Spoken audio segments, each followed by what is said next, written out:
A few weeks back, I was out on my daily walk and I stumbled across a vaccination centre, a temporary centre that's been erected here in Walthamstow to deliver the COVID vaccine to our community. And I couldn't have anticipated the emotion that just the sight of it would stir up in me, or how moved I would feel. Reading about the vaccine in the press and seeing it administered on the news is one thing, but seeing this long hoped for vaccine administered in our own community felt monumental. Rightly or wrongly, I assumed that most of the people queuing for the vaccine would have been in the vulnerable category, many of whom would have been shielding for almost a year.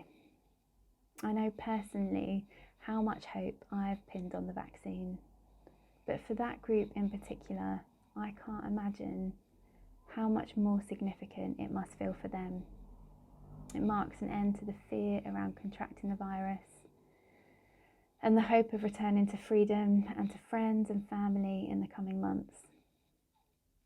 And so after a year of unfathomable loss, seeing people in our own community queue to receive the vaccine represented hope delivered and a promise fulfilled. Since then, it's become even more real. It feels like hope is inching closer. My auntie had the vaccine yesterday. My brother, an NHS worker, will have it next week. We are in the hardest of times, but hope is inching closer. I've heard the last 9 months described as a time of collective waiting. Waiting for numbers to drop, waiting for the vaccine, waiting for normality as we knew it to return to us. When we read the passages today in context, we're reminded of the collective waiting of Israel. The presentation of Jesus at the temple was thousands of years in the making. And in Simeon and Anna, I see two people who knew what it was to wait. I, perhaps like you, have read this passage dozens of times before. My sense is that the Spirit is at work in the church calendar. This passage feels like a real gift to us at this time, and it is sent to serve us through this season. So I invite you to lean in and notice how the Spirit might be stirring in you as we unpack the passage together, as we unpack the lives and the stories of believers who knew what it meant to wait faithfully.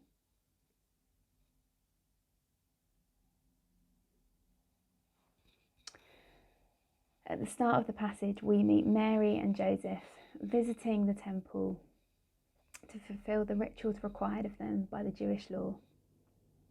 According to Luke, it's now 40 days after Jesus' birth.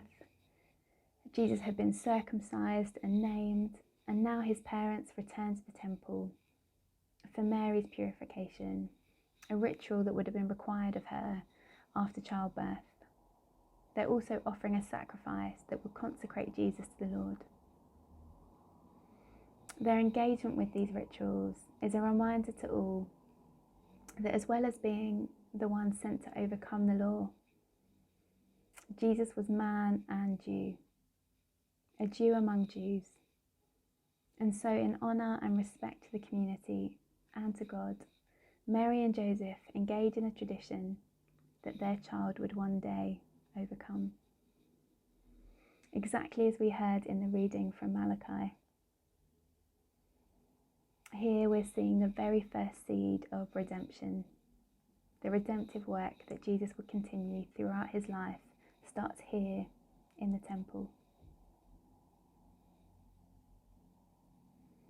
And it's in the temple, while these rituals are taking place, that we have our first encounter with Simeon and then with Anna.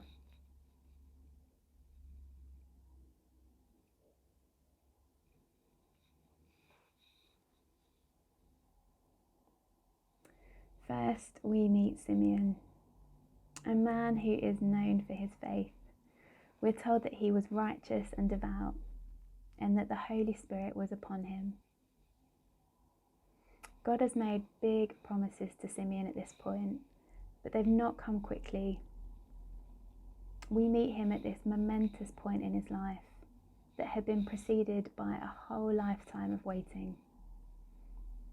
The Spirit had revealed to him that before he died, he would see the coming of the Messiah, marking consolation for Israel and God's redemption of the earth.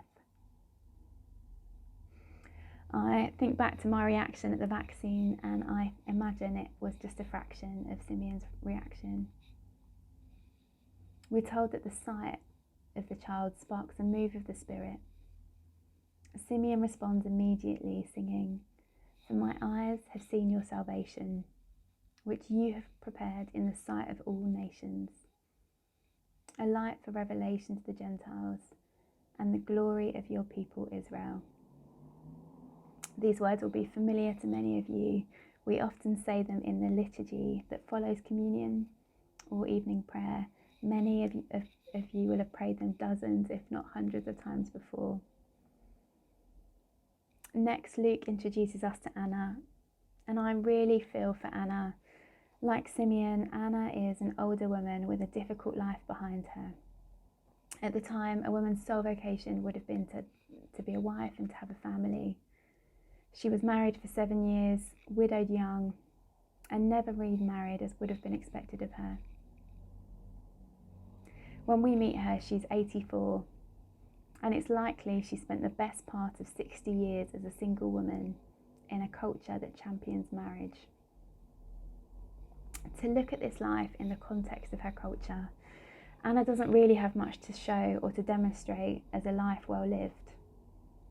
And yet when we look at her life through our kingdom lens, we see that Anna has understood the heart of our purpose here on earth: to love, worship, and serve God. She's risen above her circumstances and committed her life to it. We find her in the temple, praising God as we're told she does day in, day out, never leaving the temple grounds.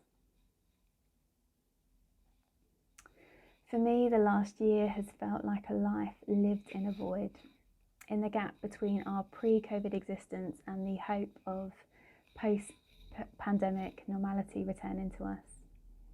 I'm alive, I know I'm alive, but I don't feel very present, and I don't really feel like I'm living. Maybe that's something that you can relate to. To me, Anna's story mirrors this.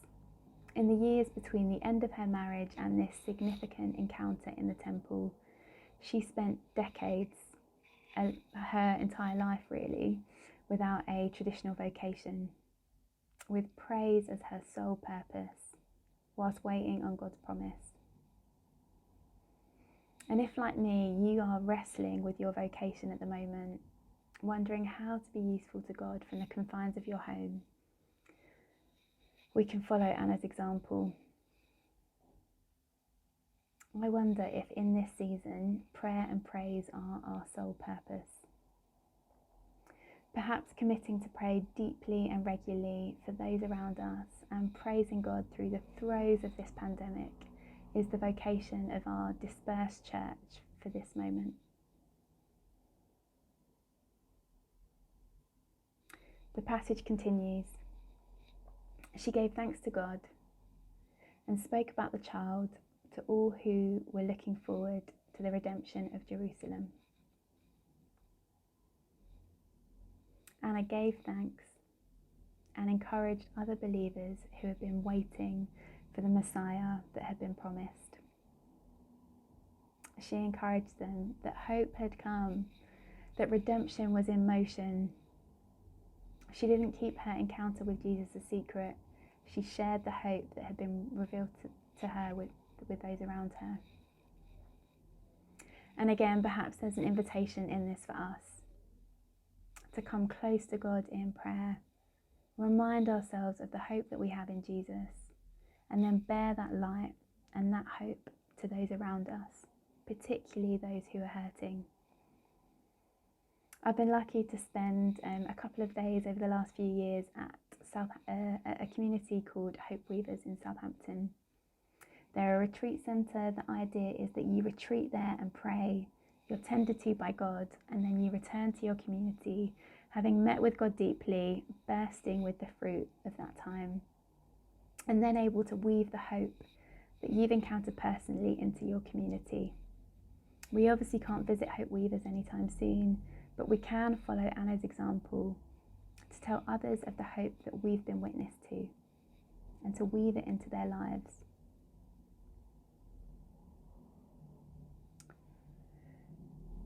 I should say that it feels a little bit sensitive, a little bit insensitive, I should say, to suggest praise at a time that is so painful for so many people. And yet, it is good and right to praise God, who is faithful with us in our pain and tends to us through our suffering. Hope is here, and God is plotting for our good, plotting against evil, orchestrating all things for good in the grottiest of circumstances. I'm conscious that as many of us listen to this, we have loved ones who are very, very sick.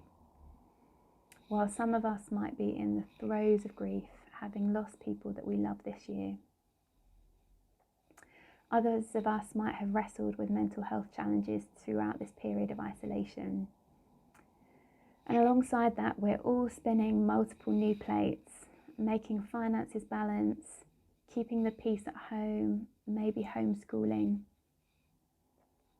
For all of these reasons, and more that will be more relevant to your reality, it might help you to leave a little bit of space for grief in your dialogue with God at the moment, to make room for the laments among the praise.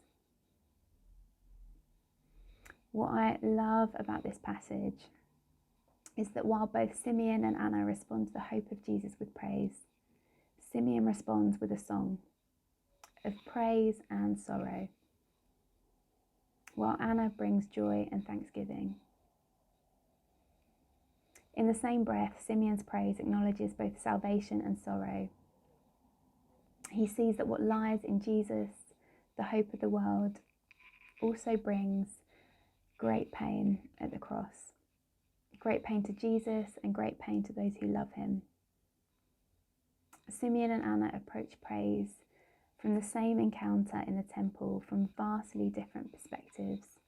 And that reminds me that there is room in the heart of God for all of our experiences. And perhaps that's the fusion of praise that we offer God in this moment.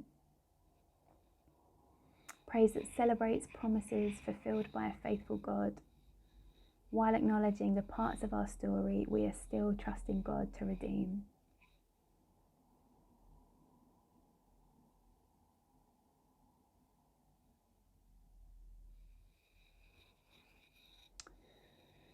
Both Simeon and Anna are devout Jews who have lived long lives awaiting the fulfillment of God's promises, waiting for the consolation and redemption that had been promised to them and their people. But within that, God had also spoken deeply personal promises to each of them. We've heard that in the case of Simeon, he'd been told that he'd see the Messiah with his very own eyes. They become the first spokespeople for the salvation and redemption of Jesus. And there has never been a better time to sit with their stories and let their faith journey speak into ours. I think of them as spiritual guides for this time.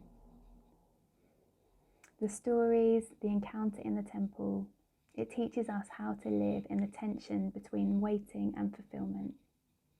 I guess that's where we find ourselves now, balancing the reality of soaring infection rates with the hope of the vaccine.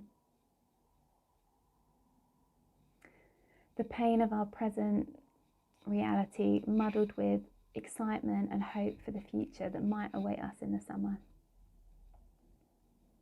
We need them to help us speak out praise to God that responds to the promises God has fulfilled while upholding his faithfulness for things yet to be redeemed. We need them to give us the courage to trust in our God who is faithful in his promises when we're weary or when the world in which we live tries to teach us otherwise. In response to this passage, and in response to our God who is faithful in his promises, I invite you to praise. Praise and ponder on how you can incorporate praise into your spiritual practice for the months to come. Praise of our God whose closeness is known and experienced in the vulnerability of humanity, whose love is felt in pain but also in loss, whose hope knows no limits. And for the holy troublemakers, praise as an act of resistance against fear, doubt and sorrow. As we close, I pray that praise would cultivate in you the courage you need to keep trusting in our very, very present God, and that you would grow in hope so that you can bear hope and light to those around you, to those who are hurting.